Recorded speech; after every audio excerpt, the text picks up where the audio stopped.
has not received proper financing. So when we now begin to talk about the feed and fodder sector, which is a subsector of agriculture, it has the same, what I can say, it falls in the same curse of underfunding.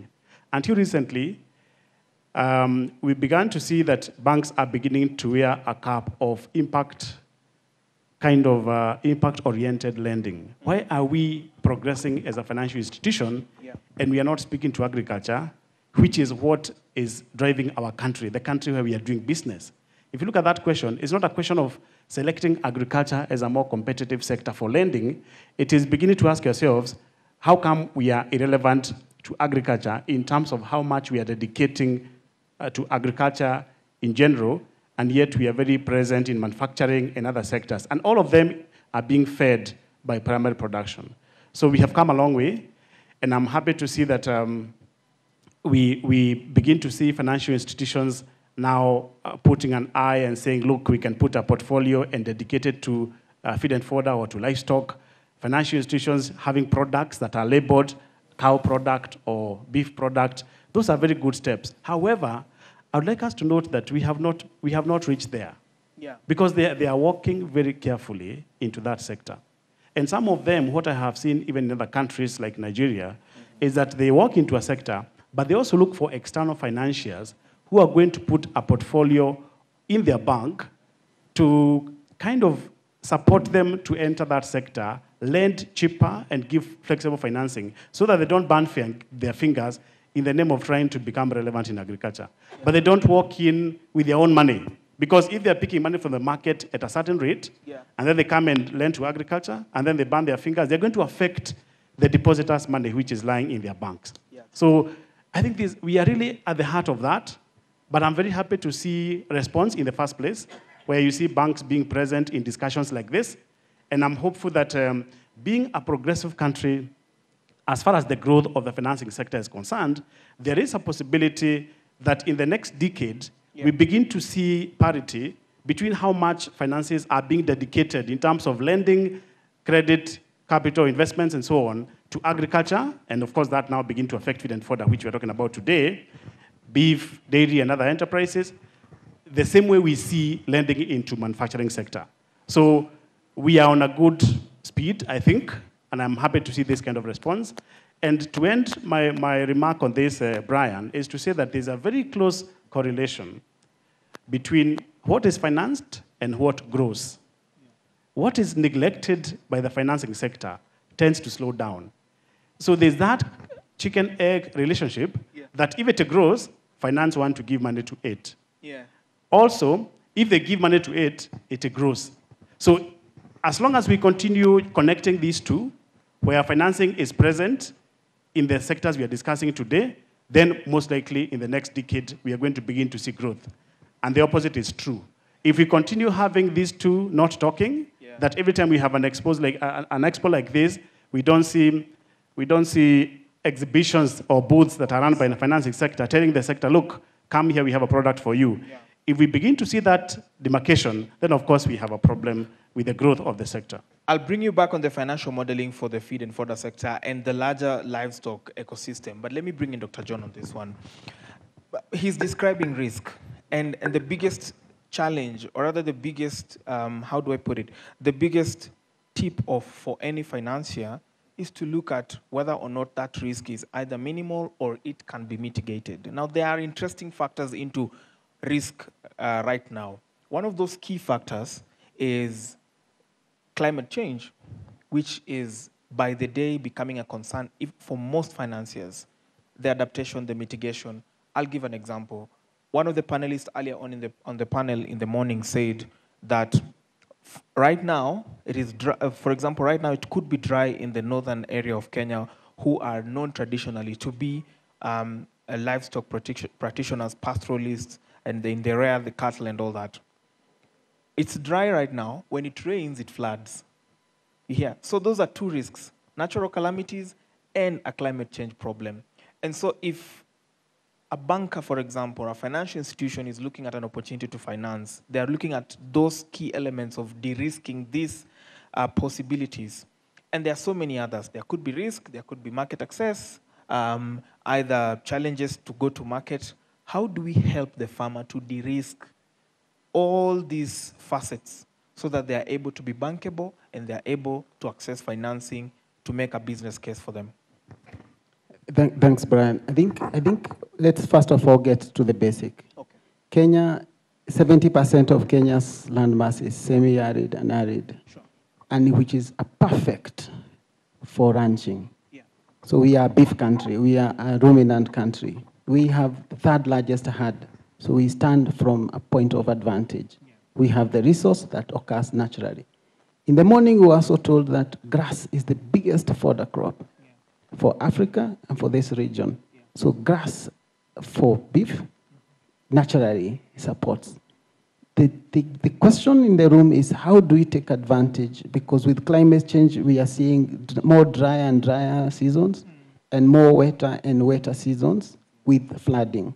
So during dry season, we know there are opportunistic businesses that then produce beef, and this is the rise of the feedlots. But the biggest opportunity is how do we harness the wetter and more wet seasons? How do we then cut, preserve, and store for the drier seasons? And even during wetter seasons, in the morning we're told, and this is a fact, being a veterinarian, when cows or when ruminants eat grass that when it's green, they are constantly starving. So they eat dry matter. And so when they eat lush, there's huge opportunity. Even during the start of rains, there's so much that you can feed. But looking at bankability, when moving from subsistence production to commercial production, farmers really, or producers plan for their season because they have the end game. And so bankability requires shift from business as usual to commercial production. And this calls for planning for fodder and feed as a nation and as a business. That's the only way you become big bankable. Great. Let me bring in Dr. George on this one. And we're speaking about the profit angle of it. At the end of the day, you are getting money from a commercial lender. But your mandate as a development partner is to support without necessarily expecting profits thereafter. How does the farmer get ready to be supported by grants, whether conditional or none? Very interesting, Brian, for that question. And maybe just to give the status. This country, we require about 55 million metric tons of dry matter to feed our livestock in this country. But we are only able to produce about 40%. Then that gives a deficit of about 33 million metric tons of dry matter. And that, in essence, gives a huge demand pool that need to be plugged in. And as my colleague David has mentioned here, you see the issues that have been plaguing agriculture as a whole in terms of financing and also be able to move our form of production system from basically that is very fragmented and sort of traditional to be more of a commercial-oriented and modernizing the production system. And that's where now you find the guys within the commercial sector, they may not be able or they're not willing to plug into the gap at the very early stages.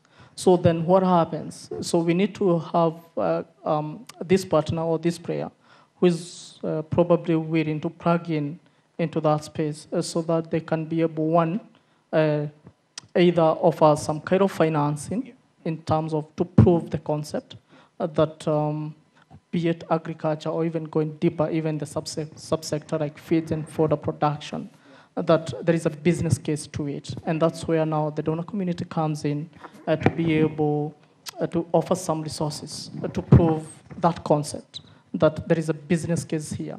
And once that stage is breached, and that's where now you start seeing the commercial sector coming in and willing to be able to invest to that. And over in addition to that, the advancements that are happening within the technology that now the sector, people are able to have sort of data-informed decision-making, because there is probably we'll be able to build a body of knowledge or data that people can be able to bank on and can be able to do some predictive models and tell that maybe based on 1, 2, we can be able to see the markers that are going to drive the change within the sector. And this is where now you're even starting to see new products that are coming in to do like 6-disc hedging.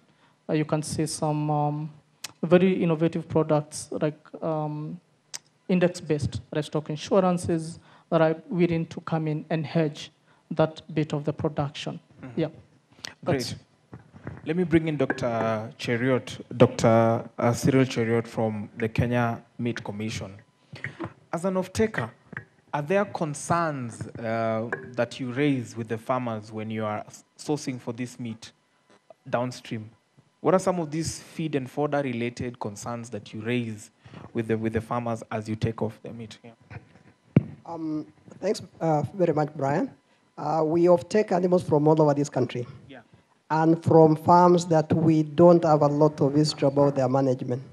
In the morning, it was discussed the aspect of traceability, which I think is quite critical, and it's going to be a game changer in the beef industry and meat per se. So there are so many concerns that we often have as an off-taker. One is at times when we go out to the farmers, we specify what kind of animals we require. But more often than not, you will find a farmer at the gate presenting animals which may or may not meet the specifications. So when we conduct our ante-mortem inspection, an inspection that is done to animals before or prior to slaughter, we often reject quite a number. But being the people we are, at times, and the nature of Kenya Meat Commission, we've got uses for all sorts of animals. Recall this is a processor that utilizes all, because we also produce meat and bone meal and blood meal that is also used in non-ruminant animals. So some of the specifications that we normally have, the concerns currently, that is quite huge and really eating into, and I'm sure all processors are also having the same problem, is ailments. Those are worms. Worms are animals are not well dewormed, so you end up condemning a lot of offals, which actually has a lot of economic sense to this country. On a single day, I can lose liver worth 600,000 shillings. And that's not optimum operations. So I'm imagining when we go to the optimum, how much we're going to lose. Another aspect that we normally get with our farmers is, right now we are talking about hides and skins. At times we don't get the right hides, and yet the animal looks good. But unfortunately, we cannot optimize on the hides. And you must have been told by other speakers probably that at times the cost of the hide surpasses that of the carcass. So this is an area that we really need to look into and ensure that at least our farmers do what is expected of them. Thank you. David is laughing. Let me bring in Dr. George once again. He mentioned very interesting figures. 55,000 million metric tons of feed and fodder required. There's a deficit. In fact, the deficit is even more, 60%, which is at 33 million metric tons. How do we plug that? Has it always been met, or how is it normally sorted? Honestly, in the morning, you heard one of the panelists saying our animals are in perpetual hunger, because from the start to the end, we at no any point in this country have been able to have enough feed and fodder to feed our livestock. So that's why you see even the animals, and even Dr. can attest to this, even for us just even to attain the optimal weight for our animals, we either take so long for those animals to gain the weight, but probably it has taken so long even for the farmers to be able to even appreciate the value of that animal. So the question you're asking is, how do we track that? It's the straightforward answer, we have never been able to track that. The second part of that question is, so what is happening to be able to track that? And that's why you see there has been those efforts to try and people coming up with those innovations to start producing what they're calling the nutrient-dense sort of feeding elements. And they are doing that to try to take care of maybe a small percentage of the herd of the animals that probably are targeted for the premium market.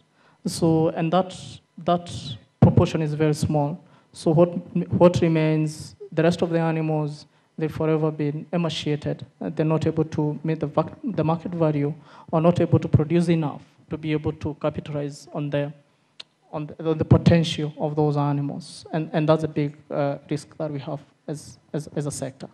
Great. Before I bring it in for session 2, let me just speak to the people who are watching from home and around the world. You are tuning in for the Kenya Meat Expo 2024, streaming to you live on NTV from KICC. This is our second panel of the day. We are speaking about making a case for feed and fodder sector in the livestock sector, a sector which has been for long been ignored for whatever reason, but now is when we are raising the conversation to enable as many practitioners in the sector to be able to make a business case and put it as an important factor of production. The panel is taking the second round of questions before we now throw it into the crowd for any responses, comments, rejoin us and all that. But if you can make it here to KICC, it's day 1 of 3 days of a sizzling experience at the Kenya Meat Expo 2024, where we seek to make an economic transformation agenda under the bottom-up economic transformation agenda for the livestock sector. Coming back to Dr. John Wamahio, and we've now set the stage, or rather the premise, for getting the feed and fodder sector on the pipeline and mainstreaming it as a factor of production. But we must also manage costs. As we speak currently, a lot of feed and fodder that we get is either imported from Uganda because it's affordable, especially for the chicken and all that, the chicken mash and all that, because it's affordable, or it is produced locally. Talk to us about managing the costs for feed and fodder as a factor or a component of production, because again, it has to feature in your capex somewhere. That's a very good question. So for primarily the red meat in Kenya is produced under 3 systems. One is the extensive production system, which is purely rain-fed and grazing. Second one is semi-intensive, where you provide supplementation and a lot of grazing on natural pasture.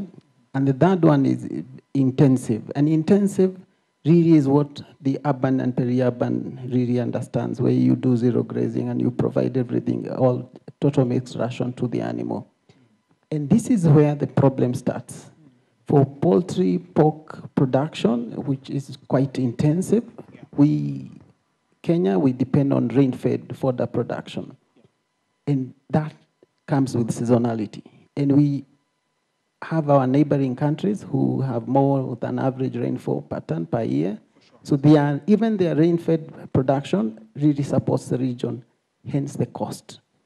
But we also have an advantage on extensive and in semi-intensive, where we have production in the ridgelands from birth or had calf cow operation supporting the meat processing.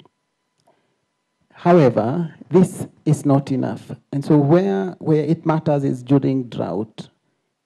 Do businesses then stratify? Are you good in breeding and producing yearling and selling those to those who know and have investment in fodder for secondary production that then supports and supplies to the end market?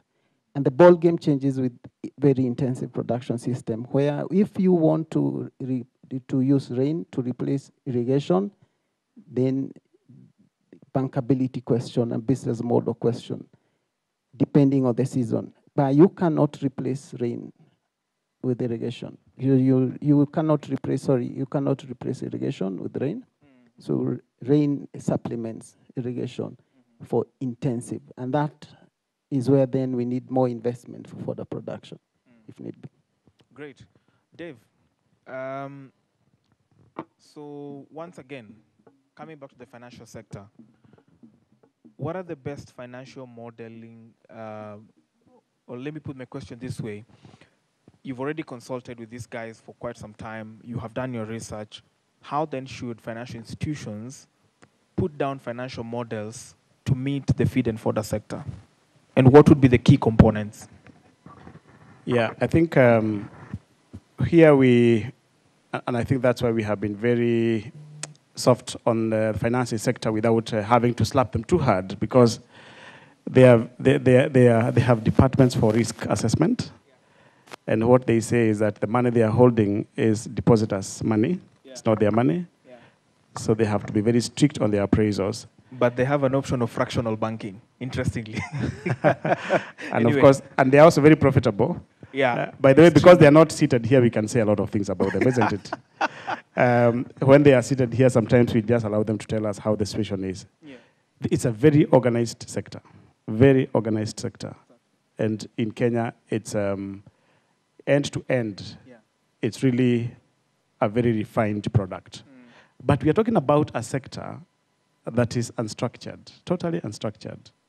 In fact, if you look at it, it is not even understood. What you would call chaos. I was avoiding to say chaotic because it's also my sector. That's where I make a living. So I think for you, you take a lot of liberty. And why do I say this?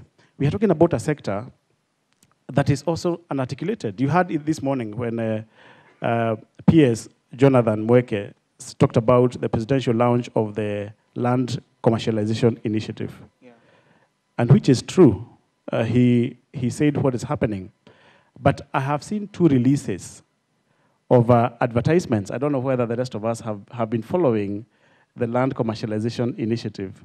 And what I noted is that they indicate that the enterprises you can do in the land that government is providing for private sector investments, you can do a list of things. And what is listed there that is very close to feed and fodder is livestock enterprises.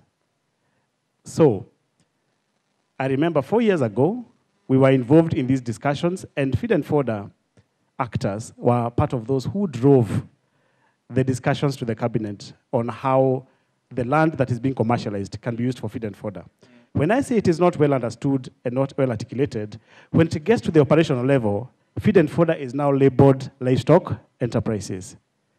But it should start on its own if it was organized, and if it was an economic sector, it didn't need to be subsumed under livestock. It could be called by its name, feed and fodder.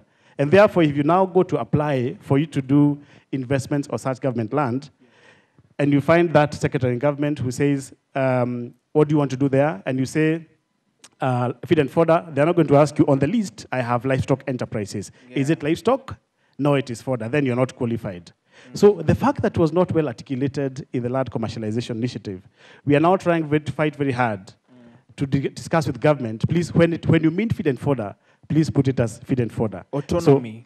So really, it stands on its own. It can command its own investment. Okay. As it is now, it does not even have professionals. If you go to any gathering which is discussing feed and fodder, the technicians are called daktaris, like Cheriot here and Dr. Amahio. I don't know whether to suspect whether Dr. Amai is also coming from science. Probably I'm the only economist here. But you could see that all these guys are actually livestock scientists. And it is a feed and fodder discussion, which is a crop, and where the feeding professional is actually an agronomist. Yeah. Then it has no authority.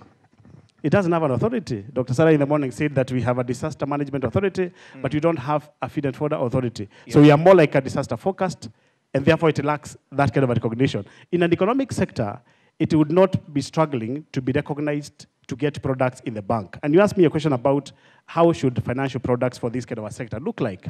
Now, with all this kind of risk, I see that we require flexible financing. I have had discussions with people who are investing in feed and fodder, and they'll ask you, if you go to a bank and they give you a loan, first of all, they give you a tenor for about 5 years if you qualify. Yeah. But they also ask you to begin to pay money on a monthly basis. Some of them may give you a grace period, moratorium, perhaps 3-4 months. I don't know. There's this kind of flexibility. But then, when you go to the lending requirements at CBK, there is no distinction between a risky sector and other non-risky sector. So it's blanket. So they'll tell you that we can flex, we can give you a moratorium, we can be able to discuss about a repayment period, we can remove the application, some things here and there, some details. But when it comes to the flat rate, the minimum flat rate and what they're supposed to add on top, because now it is they're calling it risk-based lending. Like if they think you're riskier, you pay more. Pay more, yeah. So what does that mean for feed and fodder? In terms a sector that can easily be played up and down by climate, it is most likely going to be riskier. And therefore, to get the advantage of this kind of cuts on the interest rate or a longer grace period for a sector that is riskier is a bit hard. So what I had in mind, and maybe those of you who are seated in the audience and have had an experience of blended financing or just banks going out of their way, is that we have to come together as a financing sector and say, is it possible to make a very strong case of the potential earnings of the feed and fodder sector for the country? And you cannot make a case of feed and fodder without pulling in livestock, because it's an input sector to livestock. And therefore, to build a proper case to demonstrate how profitable it is, it can't stand on its own, because it is given to the other sector, which is livestock. And I don't know whether those who were here in the morning, you saw how meticulous the downstream processes are. A gentleman stood here, talked about how people out there are liking our meat. Yeah. Meaning that the demand pool that we expect in the next couple of years, the question is, are we ready? Are we ready? And if you ask the financing sector, they'll tell you, we are thinking about it. So basically, systems are not go for Kenya, but demand pool that is expected in the next couple of years is going to be huge, and we have to act now. So perhaps the financing sector have to put the act together and say, let's look for external financing, let's look for patient capital, let's contribute 30% and have somebody put 70% of money they don't require for the next 10 years. Yeah. And that way, we can now be able to give a single-digit lending for anybody who wants to invest in these sectors that are labeled risky, and for sure they are. But Dr. George, he makes a very beautiful case, especially for the feed and fodder sector and as far as commercial lending goes. Yeah. I'd like you to speak on behalf, not of USAID, but on behalf of development partners and the role that they play in augmenting some of this commercial lending that goes on. Because I see, for example, Bank X has partnered with IFC, which is a private investment wing of the World Bank, to be able to support farming in this section. And then this farming is guaranteed, or there's a credit guarantee system that has been provided.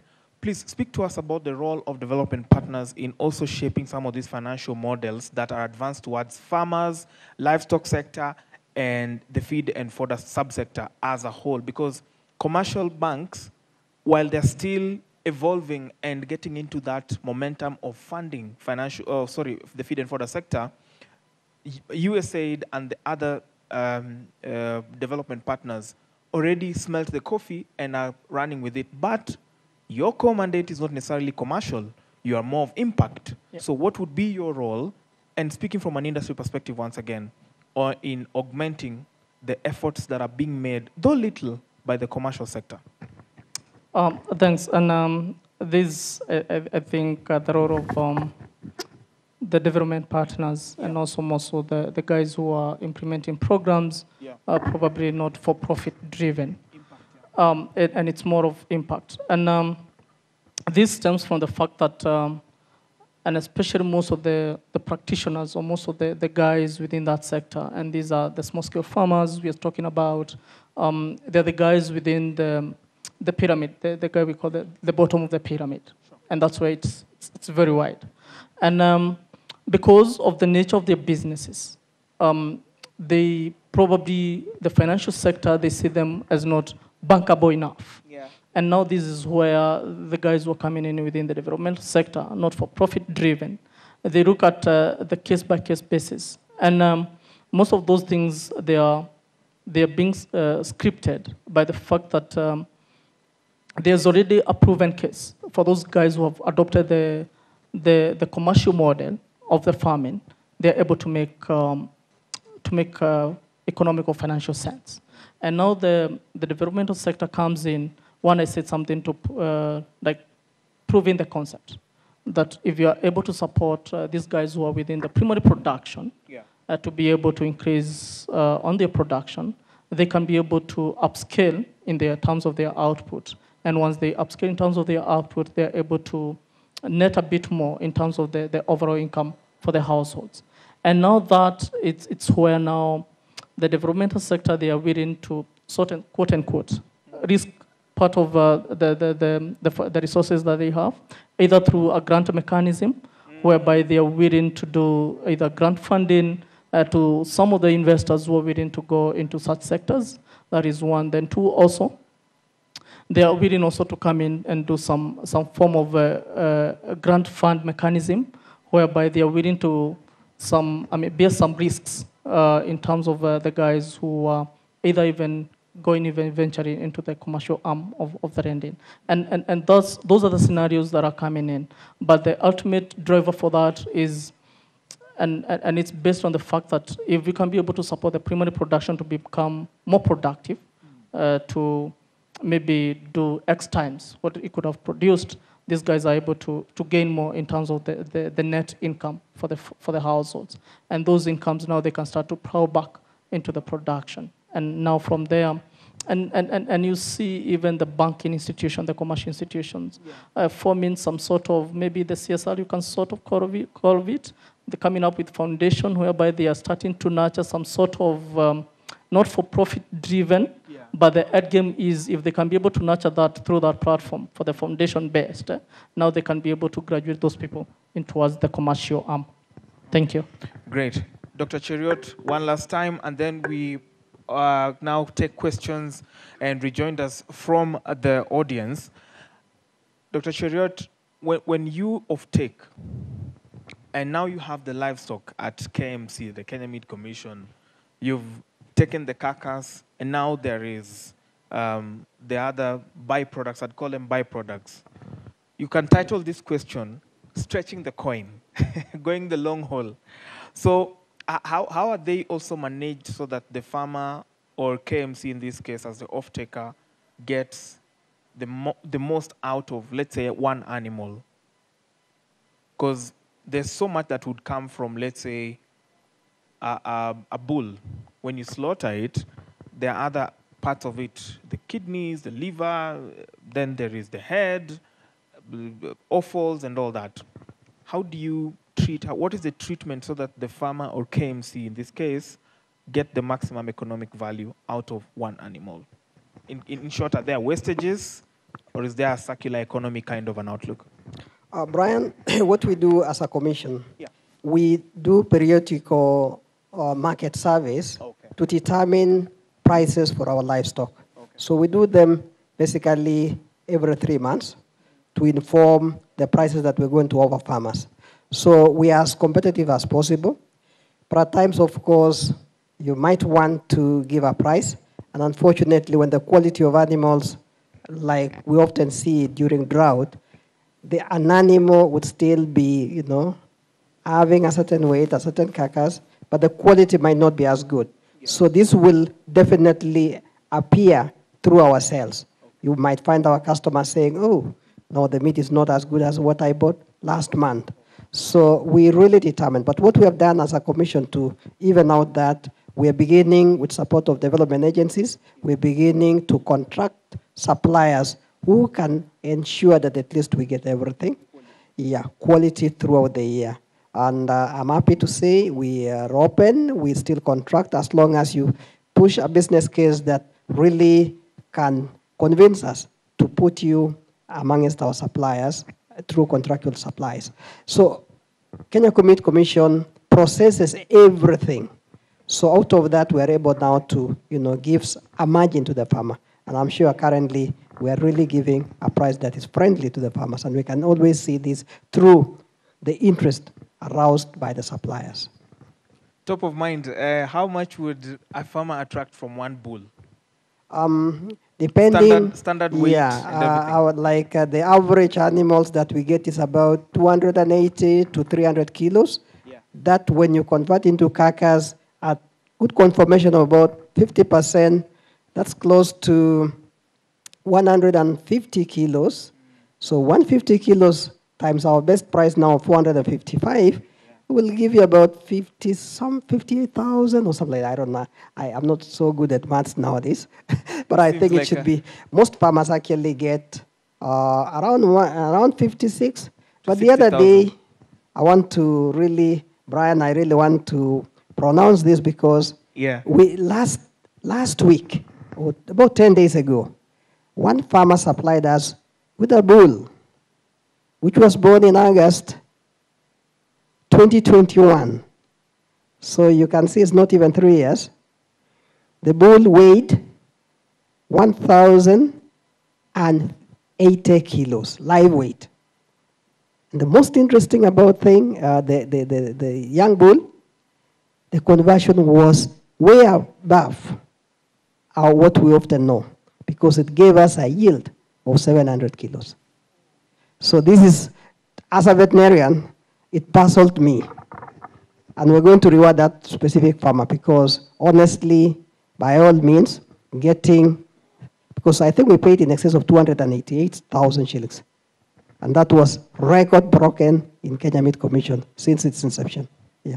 So there's money in beef. I hope the young people are listening. It was a Frisian bull. And you know, Frisians are dual purpose. Yeah. Yeah. Okay, interesting. I hope the young people are listening.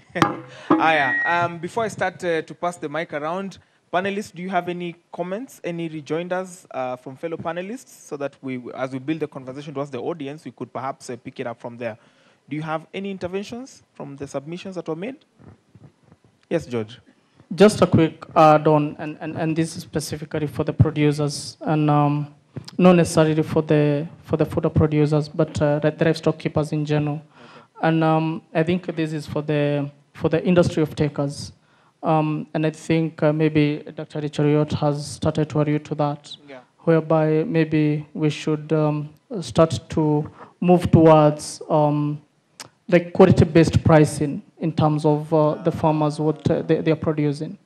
Because right now it doesn't matter whether I produce grade 1. Okay, maybe there might be a slight difference in prices. But in terms of the farmer appreciating the value for him to put in more to be able to produce maybe A1 premium product, am I able to be compensated enough so that I'm motivated enough to be able to produce more and produce better quality consistently throughout the year? I think that's something for the industry of takers. Quality-based pricing, I like that. David, you have a response? Not a response, but another rejoinder for, No I wanted to request remarks from the people who are involved in of taking beef. Yeah. Either here, like Dr. Chiril from KMC, and any other person on the audience who is doing that.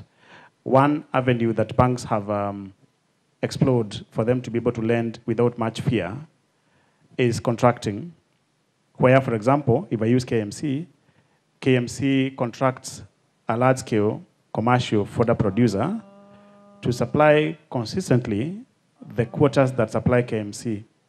So on a Pareto perspective, they know where, say, 80, 70% of their animals are coming from, and then they decide we are going to be in charge of fodder supplies for that area so that our business can survive. Maybe KMC is not a good example because if KMC makes a loss, we can put money from the exchequer. The government does that for state corporations and KCC, Kenya Airways, and so on. The budgeted, But I would like to know, in the mind of a private off-taker who may not have the advantage of being bailed out in the event of becoming insolvent, would that be something to explore, where the banking relationship is pursued by the off-taker on behalf of the primary producer to give an advantage to the commercial for the producer to get financing from a bank? Bana, you may make us not live here right now because you're making the conversation very interesting. It's the same question I asked George on also the role of development partners, because there are normally some guarantee funds that accompany that. So perhaps also maybe George, if you can tie it closely to that, maybe you'll respond later. But let's leave it at that. Present the mic now to the public to ask a question. Or Dave, do you have another response on the same? Aya. We want to. Okay. Dr. Cheriot, speak, and then we take questions. And we really want pastoralists to speak, yeah? Because we were here for you. Aya. What I would really want us to and encourage the primary producers is to take this concern. We know for real we're going to get drought, and it's going to come. Yeah. But the most unfortunate thing about our producers, they stick to the animals forever. So what I would want to encourage all of us is let's have feedlotters of taking animals, conditioning them again, and then for onward transmission to processors. That way, everything will be okay. Look at the case where we had drought last time. We lost so many cows. But if we had so many feedlotters around Kajiado, honestly would not have lost, because those are people who are prepared. They know the drought is coming. They have a lot of hay. They have a lot of grains. They have a lot of other concentrates. They can pick those animals. So an animal that would ordinarily give us 30% yield, if it stays in a feedlot, it will go to around 60, 70% yield of meat. And that one will be saving this country a lot of waste. Great. There you go. Aya. Maswali. Nani ana maswali jamani? There's a gentleman at the back over there. Tunataka tuombe as many. Please come to the front kidogo so that you can ask a question and channel it to one panelist so that we manage time. I need to let you guys go by about 3:40 p.m. So let's hear from you. Ladies, you're also encouraged to please ask questions. We want as many of you to speak as possible. But pastoralist, twende. Okay, thank you to the panel. Information has been very enlightening. And thank you to the organizers of the event. My question is to my friend from KMC. I'm a farmer, first of all. My name is Kenywa. I'm a goat and sheep farmer in Kwale County. Okay. And we've had a problem with payments from KMC. I'd like to know how that is being addressed, first of all. And secondly, I'd like to know your current sheep and goat prices. Sheep and goat prices. All right. That's it. Any other maswali yoyote? There's another gentleman on this other side. Would be really happy if ladies would ask questions.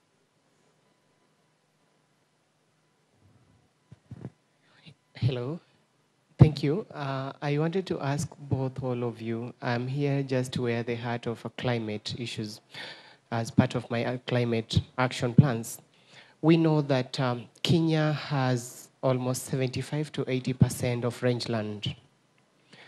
The production of meat is coming from animals. What are you doing about it on matters of climate conservation? Another question, I've raised eyebrows when you talked about fodder as being part of animal production. Indeed, it should be handled by agronomists. It has been neglected. It is being placed as part of, it's being placed as crop. And I remember 2021, the banks, if I may not remember the name of the banks, they funded grass for cash in the western side of Kenya.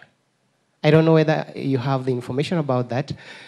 To my surprise, western sides of Kenya does not do production of fodder as such, very little. Most of our animal and meat production is done in the rangeland areas. What are you all doing about it? And for the favor of this country, climate is a major concern. Meat production, we have high end waste production. You have been asked about circular system that you are taking. I will wish maybe if you can clarify for us if there is any way you're doing the circular approach of it. I cannot be fully relied on the data that you have. Consumption of meat is done 100%. So thank you. Thank you. Yes, there's another gentleman here. Another gentleman. Yeah. That gentleman. Yes, I am Abdinasir from Isiolo County. Yes. Fara and Garbatula sub-county. So we are very appreciating this conversation method you are using. And bottom-up transformation we are appreciating. We as the community of down there, we have affected a lot by drought. Our goat, sheep, cows have already suffered. We have lost a lot. But now we are planning to recover all the problem. We are really, we have commercial fodder production, which is going on. Feedlotting is going on. And now, one of our problem is targeting market, like Kenya Meat Commission. So how can we come contact with them, and how can we come contract with them to get the benefit from that Kenya Meat Commission? Thank you. All right. Sorry? Yeah, I think the panelists can respond. Oh, or we have another. Fine. Let's take that one last question. And gentlemen, or there's another one here. So let's take that and then we just respond and close the panel. Gentlemen, we've talked about everything except insurance. I don't know who would want to speak about that. David? Sorry, you're the lowest hanging fruit. Please, talk about insurance at some point. Yeah, especially building a case in light of the natural calamities you're facing and general risk, as it were. Yes. Can I ask, I am Benson Longor. I work for the county government of Turkana. Ah, great. Karibu sana. As the director of veterinary services. Karibu sana. And I've seen my senior, Dr. Cheriot. I wanted to ask the panelists, northern Kenya is endowed with high population of livestock. And always the traders must drive these animals to the processing plants. Yet, we have an option to have a meat processing plant, just like the Kenya Meat Commission, just as the farm gate. For example, Turkana and Marsabit and the rest of the areas. Has this option been explored? Because Okwir and Professor Gaduma had done in some time in 1988 an economic viability for this particular sector in northern Kenya. And there was a proof that we could break even by actually having such plants in northern Kenya. This is an option that we have. And I am asking that, is it an option for the meat processing plants that are right here in Nairobi and surroundings to be relocated, or a branch in northern Kenya? Thank you, Mr. Longoro, for that question. I think we take the last one and then we move. Thank you. My question goes to Bwana Cheruyot from KMC.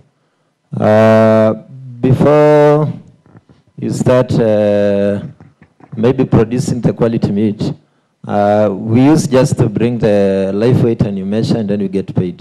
But currently you want a quality meat from us.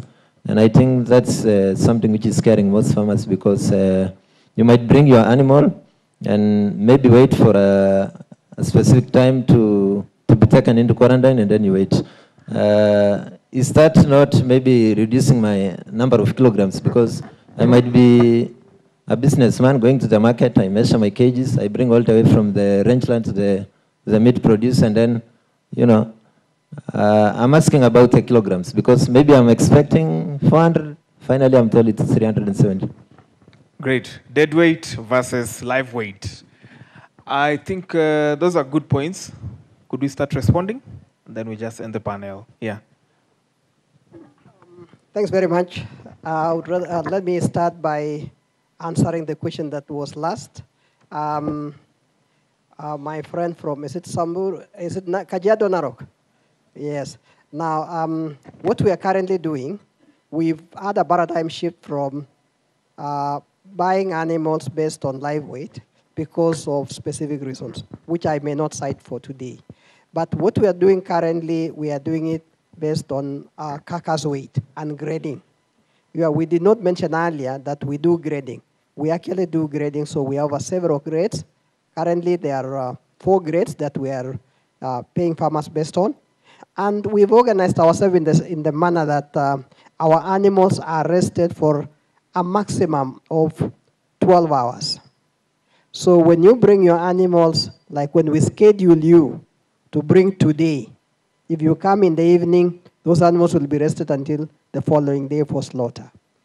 And if you come in the morning, we'll rest for 6 hours.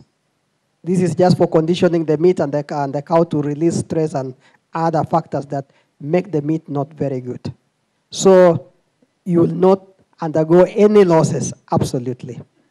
So you can engage me. I'll give you the prices for the various grades, and be sure we normally do it as fast as possible. And you can wait for your yield the same day.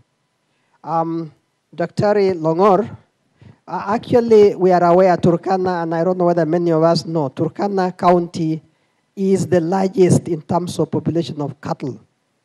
Unfortunately, those cows don't end up in Kenya Meat Commission. Neither do they end up in Nairobi or Dagoretti market. No. There are so many factors surrounding that, and I think we need to discuss that. One, the animals appear at times are smaller, and the yield need to be done something about it. And somebody talked about breeding. Our PS talked about the breeds. That's one of the factors that we really need to look into. So, Dr. Ari, you know of the World Bank programs where they put up slaughterhouses in this country. There's none in Turkana, but you must have had our team from Kenya Meat Commission. About 2 years ago, they visited Lokichogio, the low-meat slaughterhouse that was started by AMREF, and it's still on. So the logistics are still being looked into, and probably once those ones are done with, then probably something would be said. Otherwise, we really want to process livestock near where they are. It is easier to transport meat than to transport cattle all the way to this place.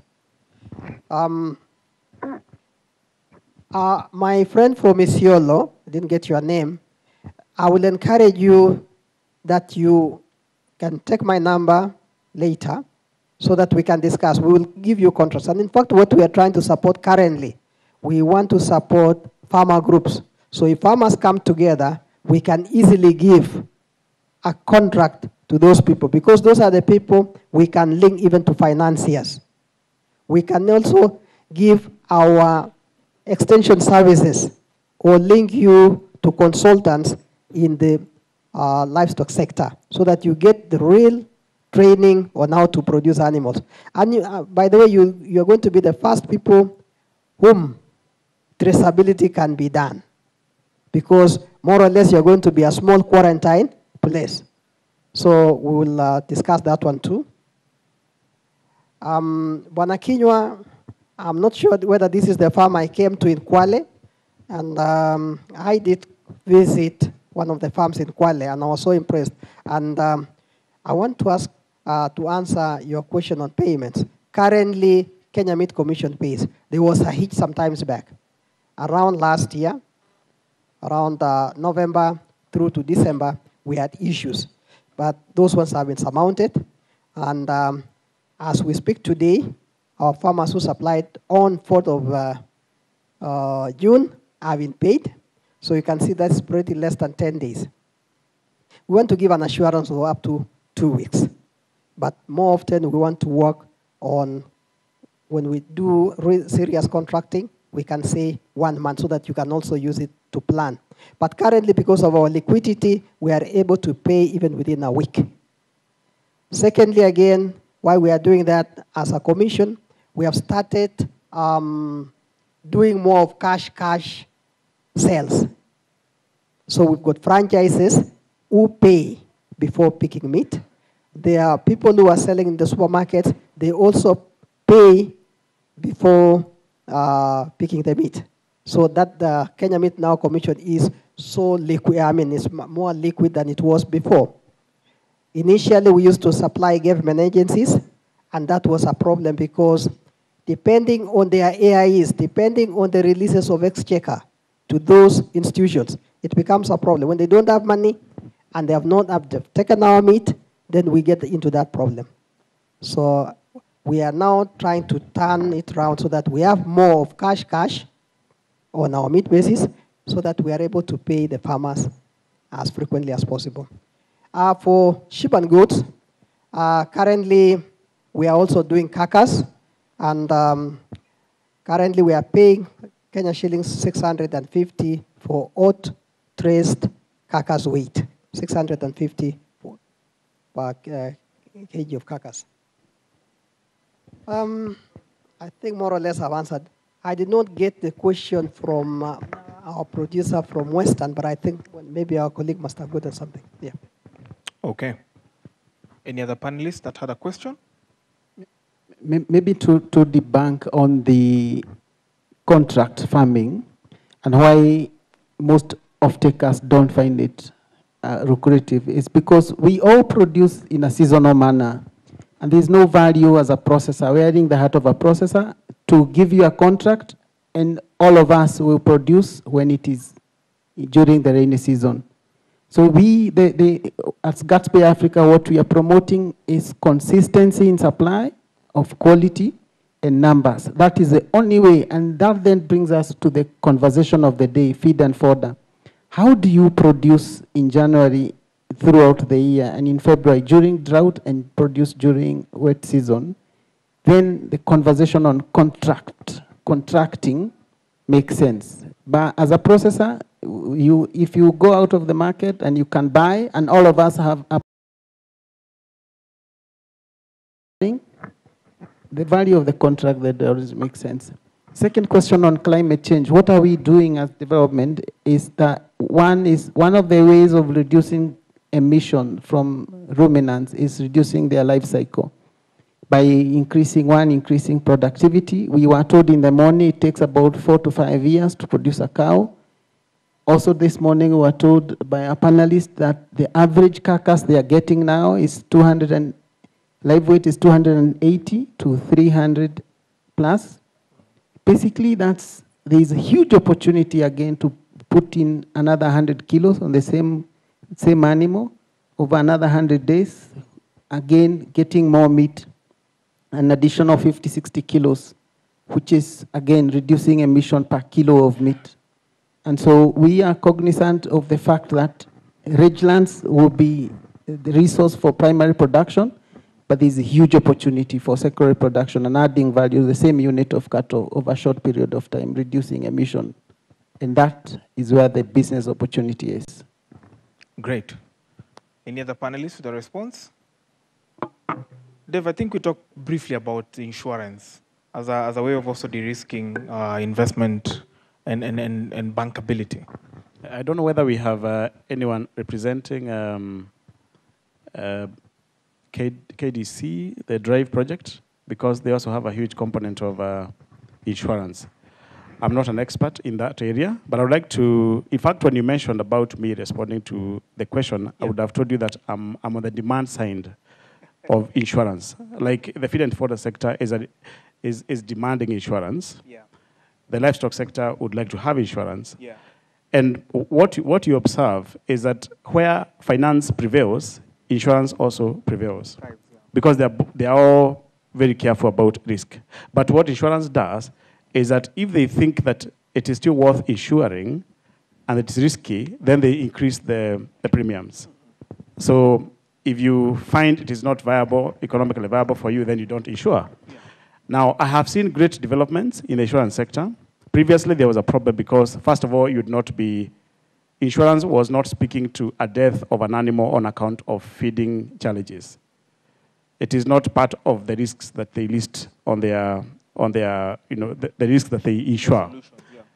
But what they have begun to do, of course, there was also that idea of compensating on the basis of body condition loss. Like if they get to a level where the condition is certain, they're not dead, but the condition is lost, a lot of loss of flesh, then they do a compensation, which is also really scientifically, for those who understand livestock much better than me, because I'm not a core expert in livestock business, in livestock science. Then when an animal has reached that level of body condition loss, in a herd of 1,000, most likely, whether you compensate or not, if the drought continues, they are dying. So you have compensated, but they are still worsening day after the other. So what they have now moved to is a case of medical insurance, where they kind of, they have an operating insurance that allows you to respond to the needs of that animal when the animal is living, instead of a terminal demand for compensation when the animal has lost body condition to an extent that that animal cannot survive. So we are seeing great responses, but one that has been very successful is where insurance product is blended on a financing product. The loan you take in a bank has a component you pay for that allows an insurance. Yeah. For less riskier cases, they are just insuring in case the person to pay the loan is not there anymore. But it's also possible, because you have seen the bank assurance departments of banks, it means that it is a very, by design, they're able to load on insurance on financing, and that insurance that is loaded on financing, on a credit facility, can be developed, it can go any direction. They may decide to put more, to cover more risks, as long as financing, there's a credit facility on that business. However, if there's no financing and financing is not interested in that sector, then you have much less insurance penetration on that sector. And currently, I don't think that we have very successful stories for insurance as far as feed and fodder is concerned. The outcry is still there, but I must really appreciate the insurance sector because of the responsiveness, particularly not only in the commercial insurance departments or sectors, but in the development sector, where they have put money to test certain products and do proof of concept on how insurance can be developed beyond the traditional insuring methodologies. And have seen projects like ADC doing that. They have demonstrated that insurance is possible beyond the traditional methods. And as others continue to do that, what we could encourage development organizations to do is put money, for example, the grant money, to test these models, because those who are in commercial business are not going to test models because they cannot risk their financing to things that they don't understand. So once these concepts are proven in the development, they're likely going to be designed more accurately in the commercial. Thank you. Great. Thank you so much. Let's appreciate our panelists. That's the point where we end our discussion today. We really appreciate if you have been tuning in. We have been speaking about making an economic and a business case in the feed and fodder sector, which is fast becoming a key component in the livestock production sector as a country. And I hope that you have gotten a nugget or two from our panelists here at the KICC Kenya Meat Expo 2024. We will be here tomorrow once again, and on Friday. Please make a point of coming if you can. If you're in Nairobi and its environs, Nation Media Group and NTV invites you to make a point of coming to KICC for a personal experience and a personal touch of what the meat sector is like. From me to you and our panelists here at the station, we want to just wish you a good viewing of the rest of the programs, and that's where we end it at. And thank you so much for all those who made it here to be in a live audience. We really appreciate it. See you tomorrow at the Meat Expo once again. Thank you for tuning into NTV.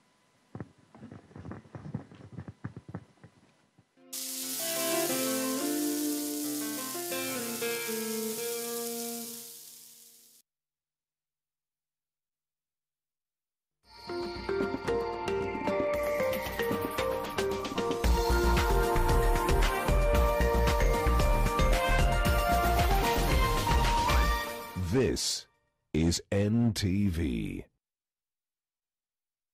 Wiki hii katika kupatana. Tonight, I think is one of the most weirdest of stories. Urafiki wetu na Geoffrey ulianza wakati niliingia kwa Ndudi.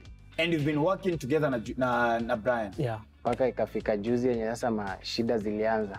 Ikapata ameingia kwa nyumba na kacha bike hapo nje ilikuwa na key. Kutoka nje sasa niingewera nikakosa bike.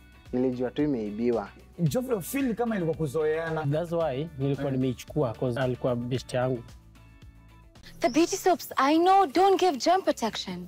Dettol Skincare does. It combines the trusted protection of Dettol with 2 times moisturizers to protect my skin from germs and keeps my skin soft with a beautiful fragrance. Beautiful skin is germ-free skin. This season has been hectic. Where? It was these big animals. I was like, hey, what is happening? What could possibly go wrong? Literally, there was somebody who was flipped in the air. We got very nice landscape shots. It's a total upgrade in the editing technique. Do you know why elephants in Tsavo are red? Have you ever seen a hippo capture? You can't afford to miss this season. Times already. And your video's gone viral. Who posted that thing? I know who posted it. Why don't you confront him? Because that will be pointless. If you decide to agree to my plan, Leo, we'll get along much better. What is it that you want me to do? I want JC dead, and I want his parents to witness his death. Leo, your mom took my gun because it's missing. John! I'm going to kill you! Fists of Fate. Mortein Doom, with its trusted formulation. It provides protection in seconds. So spread the Mortein Doom message of how we, you and I, can fight to end malaria. Mortein Doom, Kenya's #1 choice.